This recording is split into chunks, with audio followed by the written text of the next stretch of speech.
সবাইকে আরও একবার আমার ইউটিউব চ্যানেলে সুস্বাগতম। চলো let's go. Very good morning সবাইকে। কালকে আমি ভীষণ টায়ার্ড ছিলাম, তাই জন্য কোনো ভিডিও সেরকমভাবে করতে পারিনি, আর ইচ্ছাও করছিল না। তো কালকে আমি গুলমাতে গিয়েছিলাম। জায়গাটা কিন্তু ভীষণ ভালো, আমি বেশি কিছু দেখাতে পারিনি, যেটুকু দেখিয়েছি। পিকনিকের জন্য জায়গাটা কিন্তু অসাধারণ, দারুণ। তো শিলিগুড়ি এলে, দার্জিলিং যাওয়ার আগে গুলমা ঘুরে না গেলে আর কি ঘুরলে তোমরা। তো আজকে আমি রেডি হয়ে গেছি। রেডি হয়ে কোথায় যাব সেটা তো বলবোই। আজকেও একটা বেশ ভালো জায়গায় যাব। তো তোমরা সাথে থাকো আমার, আর দেখতে থাকো যে আমার সোলো ট্রিপ কেমন যাচ্ছে, কেমন কাটছে। আজকে ডে 2, মানে সেকেন্ড ডে। কালকে রাতের বেলা মোটামুটি অনেকটাই ঠান্ডা ছিল, আমার তো খুব ঠান্ডা লাগছিল। তাই জন্য আজকে বাবা ঠান্ডা লাগালে হবে না, ঘুরতে আসো ঠিক আছে, ঘুরতে এসে ঠান্ডা লাগালে হবে না। তো সাথে থাকো, দেখতে থাকো। আমি এখন বেরোবো, রেডি হয়ে গেছি সকাল সকাল উঠে, এখন বাজে 10টা। তো ওখানে গিয়ে বাকিটা দেখাচ্ছি তোমাদের, স্টে টিউনড। তো বন্ধুরা, আমি কিন্তু বেরিয়ে পড়েছি, এখন দুধিয়াতে যাচ্ছি আমি। আর এটাও কিন্তু একটা পিকনিক স্পট অফ বিট। তো জায়গাটা জাস্ট দেখো, ভীষণ সুন্দর লাগছে। আর আগেই তোমাদের বলে দিই যে আমি কেন এতদিন ব্লগ দিতে পারিনি, কারণ আমার গলার অবস্থা খুবই খারাপ ছিল।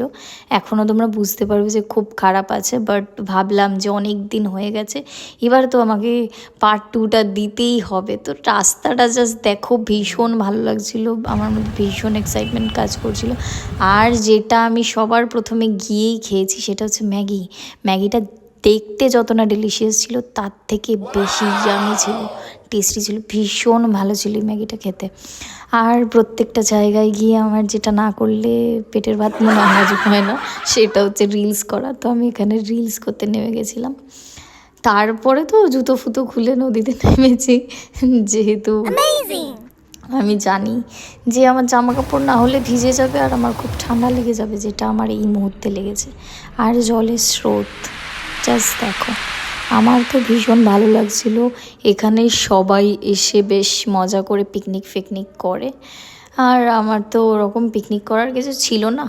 আর তোমাদের আরেকটা কথা বলে রাখি, যে যদি তোমাদের জানতে হয় যে আমার এই ভিডিওগুলো কে করে দিচ্ছে, তাহলে কিন্তু নেক্সট পার্টের জন্য অপেক্ষা করতে হবে অবশ্যই, না হলে কিন্তু বলা যাবে না। কারণ নেক্সট পার্টেই তো আসবে, রিভিল হবে জিনিসটা, যে কে আমার ভিডিও করে দিচ্ছিল, সোলো ট্রিপে মেয়েটাকে কে ভিডিও করে দিচ্ছে।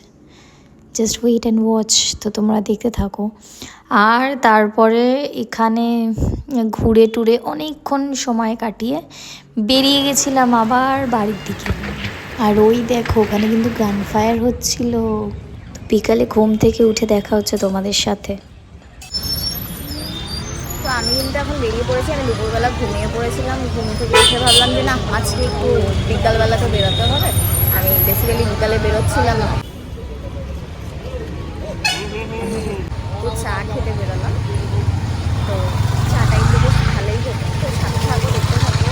আর যে সকালবেলা কী করবো, আমি ডিনারের বা লাঞ্চের কোনো ভিডিও দিচ্ছি না আপাতত, কারণ কখনো বাইরে করছি, কখনো রুমে করছি, তো সেই কারণে দিচ্ছি না। তো চা খেয়ে আমি একটু ঘুরতে বেরিয়ে গেছিলাম। কালকে যেহেতু ক্রিসমাস, হ্যাঁ কালকে ক্রিসমাস, তো কীরকম সাজিয়েছে চারপাশটা, আমি টোটো করে বেরিয়ে সেটাই দেখছিলাম, আর খুব সুন্দর লাগছিল। আমার ইনস্টা আইডিতে গেলে তোমরা এটার একটা রিলস দেখতে পারবে, বেশ ভালো লাগবে। তো গাইজ, দেখা হচ্ছে আবার নেক্সট পার্ট 3তে। সাথে থাকো। আর যাদের যাদের আমার এই ব্লগটা ভালো লাগবে, তারা কিন্তু লাইক কমেন্ট শেয়ার করে সাবস্ক্রাইব করে দিও। টাটা, লাভ ইউ, সবাই খুব ভালো থেকো।